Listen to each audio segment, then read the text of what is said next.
ծնողները երեխաներին պատժում են, սաստում են, արգելում են,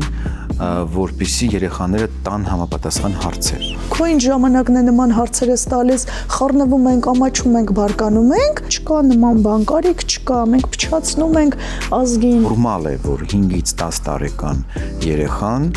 տալիս է հարցեր։ Եթե ձեր երեխան հարցեր չի տալիս, միշտ չի, որ սա ամենալավ տարբերակն է ու պետք է ուրախ ու հանգիստ լինենք, որ իմ երեխուն չի հետաքրքրում։ Երեխան զարգանում է եւ ումից ստանա ինֆորմացիա, եթե ոչ իր ծնողից։ Պետք է արդյոք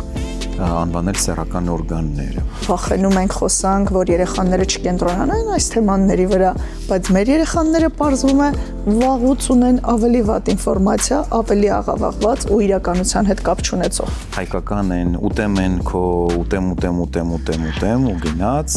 դրա բոլոր դրսևորումներով, մարմնասեղմումներով, կսմթոցներով։ Չափից շատ, պաճպճել, ընդհանուր միջև սեռական օրգաններ, շրթունքներ, ու սա նույնիսկ նորածնային տարիքից է սկսում։